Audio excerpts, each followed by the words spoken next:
Hey, and welcome back everyone to 200 Days in Hardcore Terraria. If you haven't seen the first 100 days, then I suggest that you go check that out first. Link will be in the description below. I left off at killing all 3 mechanical bosses, so in this video, I'm gonna finish things up and hopefully beat the last boss. Hope you guys enjoy the video. Alright, so from days 100 to 110, I went to the jungle and mined a crap load of chlorophyte ore. And I also searched for some life fruits along the way. I needed an upgrade for my armor, so I killed some giant tortoises for their turtle shell. With the shells, I combined them with chlorophyte bars to make the full turtle armor set. That gave a really nice boost to my defense. From days 111 to 120, I needed a better weapon. So I made the Knight's Edge, and then I transformed that into the True Knight's Edge, and I also made the True Excalibur as well. I will be turning these 2 weapons into the Terror Blade later on. Afterwards, I went to the jungle, and I found the Plantera bulb, so I blew up some blocks to make room for an arena. I added some heart lanterns, as well as some campfires for life regeneration. I drank some potions, and then I started the fight. The fight was going really well actually. The True Knight's Edge was doing a lot of damage, but when it entered its second phase, that's when things went really bad. You see, the True Knight's Edge projectile doesn't actually go through the vines that Plantera has, so it was kind of hard to deal damage to Plantera itself. I'd say I got pretty close to killing it, but I was at 100 HP and I didn't want to risk it, so I had to teleport back home. After failing to kill Plantera, I had to find another Plantera bulb, and luckily I found one kind of below my arena, so I had to lure it there in order to fight it. It was a very slow and long process, because if I moved too fast away from it, then it could have despawned. I finally lured it to my arena, and that's when I began the fight again. But this time, we're gonna use the hollowed armor, as well as the true Excalibur, since the projectiles can pass through the Plantera's vine. Also, the projectiles shot out faster, so that's also a good thing. And the invincibility frames that the hollowed armor gives is just way better in my opinion.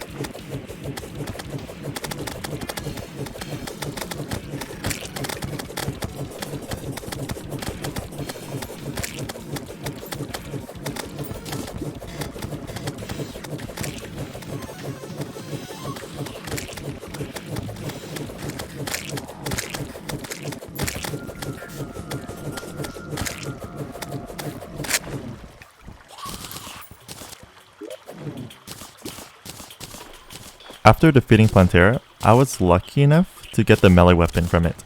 It pretty much shoots out a single seed, but that seed explodes into many other seeds. From days 121 to 130, I went into the dungeon to kill new monsters that now spawned for better weapons and accessories. But mainly, I was looking for the tabbies and black belt to make the Master Ninja gear. But I realized that I already explored all of the surface chests, and there was no climbing claws or shoe spikes to be found, unless I did some fishing, but that would take way too long. Anyways, I went to the jungle and then into the temple, and I realized just how small the boss room for Golem is. I mean, look at this thing, it's just so tiny, and the shape of it is just so odd. After setting up the arena, I then started the boss fight. I got super unlucky though, because the trapper on the left of me hit me for 200 damage.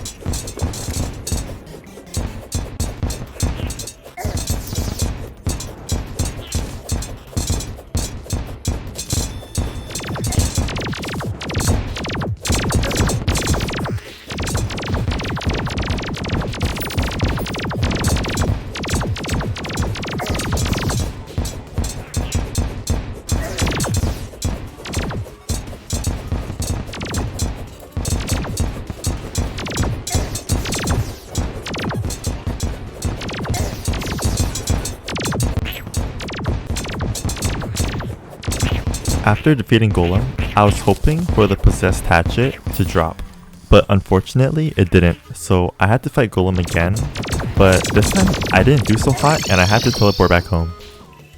I then upgraded my turtle armor into the beetle armor.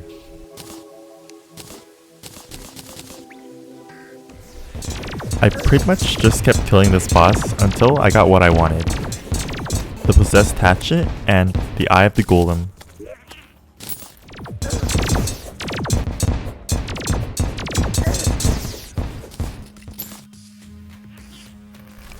From days 131 to 140, I went to the underground hollowed and I found the gelatin crystal to spawn Queen Slime. I wanted the mount that dropped from her because it makes dodging so much easier, especially for bosses like Duke Fishron.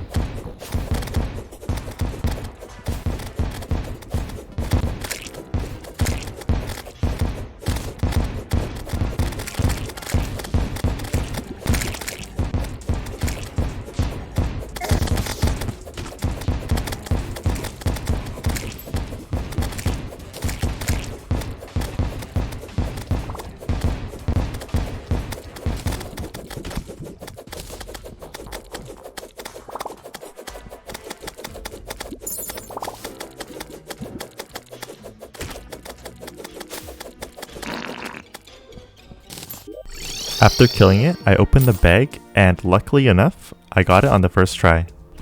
After that, I went to the underground mushroom biome and farmed some truffle worms. But I only managed to get 3 because the mobs just kept killing them.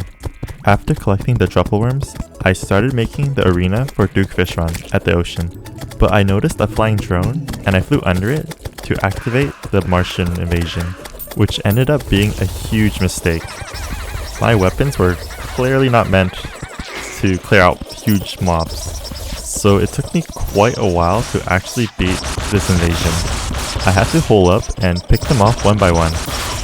And don't even get me started on the UFOs, those things took forever to kill.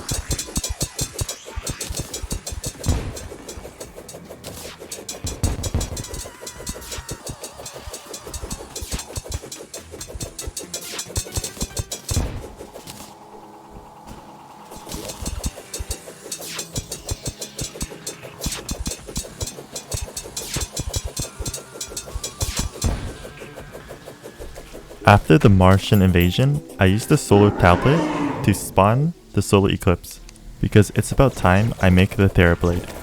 Just like the Martian Invasion, it took me quite a while to actually kill the monsters.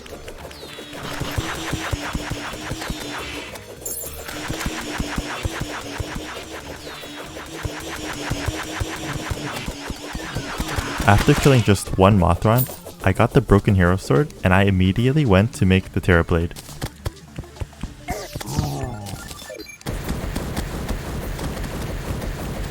I then went to the ocean and spawned Duke Fishron. But having fought this boss like a million times, it was just really easy, and yeah, I had no troubles with it at all. So I was able to beat this in just one try.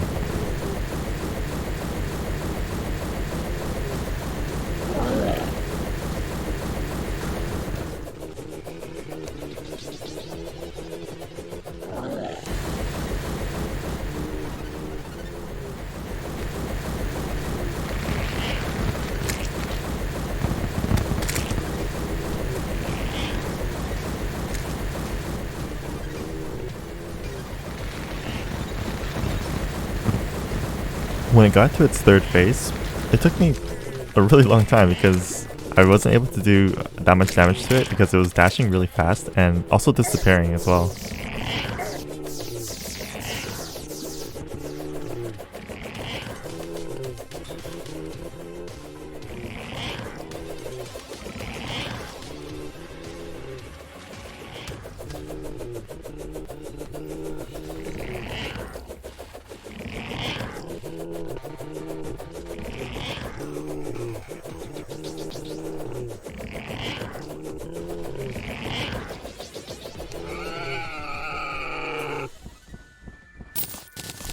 I wanted the wings, but I didn't get it, so I had to fight Duke Fishron another time, and thankfully, I was able to get it on the second try.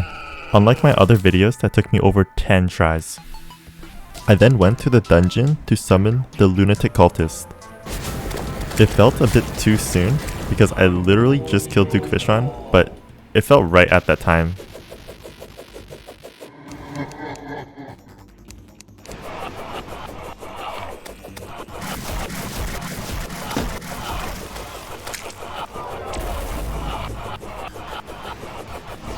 I accidentally hit the clone, so it summoned the dragon, which made it a bit more challenging, but I still beat it at the end.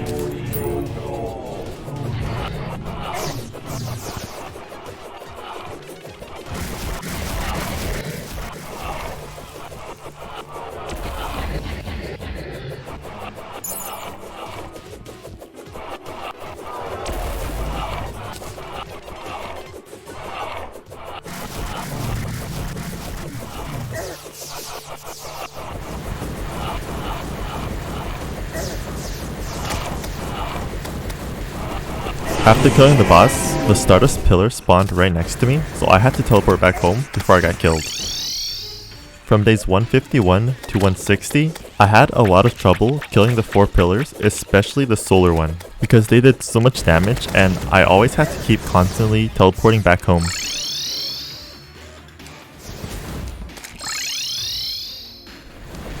But finally, I was able to take down the solar pillar first. With the solar fragments, I crafted 2 of the strongest weapons in the game for melee, the solar eruption and the daybreak. And it made dealing with monsters so much easier because they could clear out a huge amount at the same time. Here, I almost died, so I had to teleport back home, but then my daybreak actually killed it. From days 161 to 170, I fought the old one's army, but I didn't even get it past wave 2.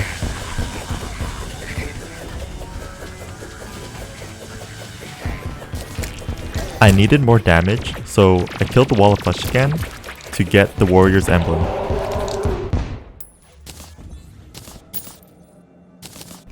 I needed the Eye of the Golem to make the Destroyer Emblem, so I went to the temple again and used my laser drill to get the altar. I placed the altar up above the surface to make it easier to fight golems. After killing this boss like a million times, I finally got it.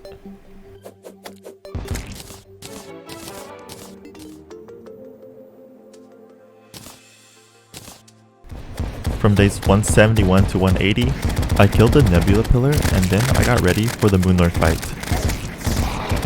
Also, I will be using the nurse method because it would just be a shame if I were to die at this point in the game. But before Moonlord, there's still one more boss that we have to fight, and that is the Empress of Light.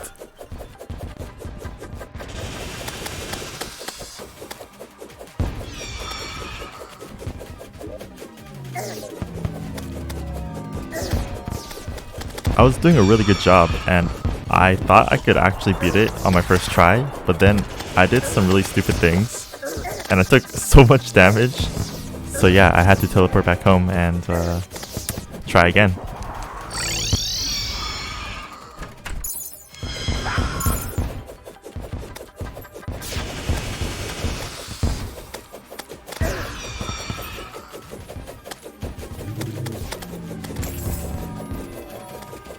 I have to say though, if it weren't for these heart statues, it probably would have taken me a lot more tries to beat this boss.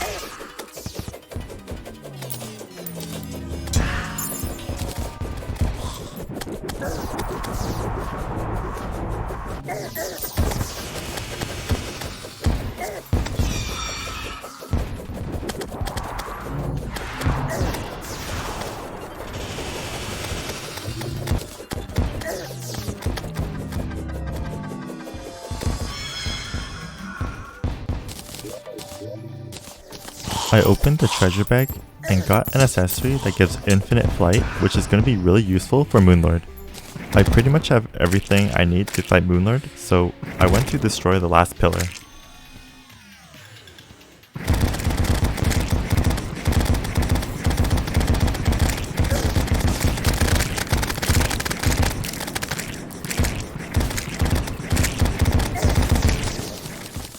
Now with this boss, I have to be really careful because, well, whenever I TP, it's gonna follow me, and I don't want to let my HP drop too low, because when I teleport and try to use the nurse to heal, it might kill me before I could do that.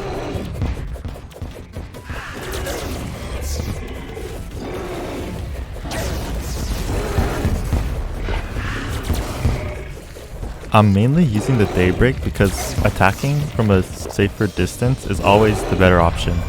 Even though I realize that the spears disappear when the eyes close, but it's alright, I just have to reapply it.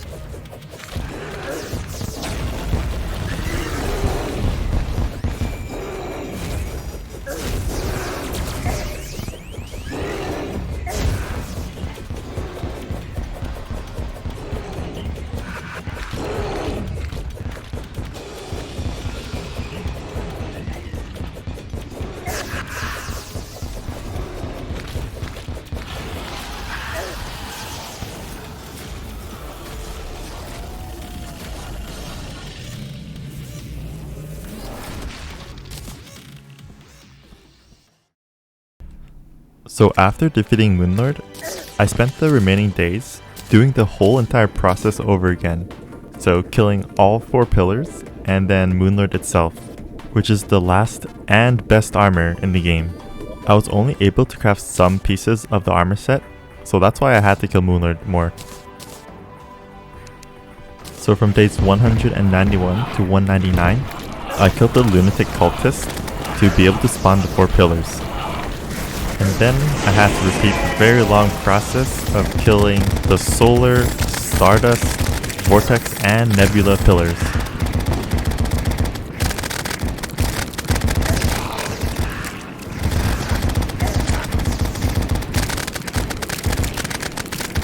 For the Moonlord fight, this mount, or should I say wings, made it really easy because I could just keep a good distance away from it at all times. After killing Moonlord, I then finished my full armor set.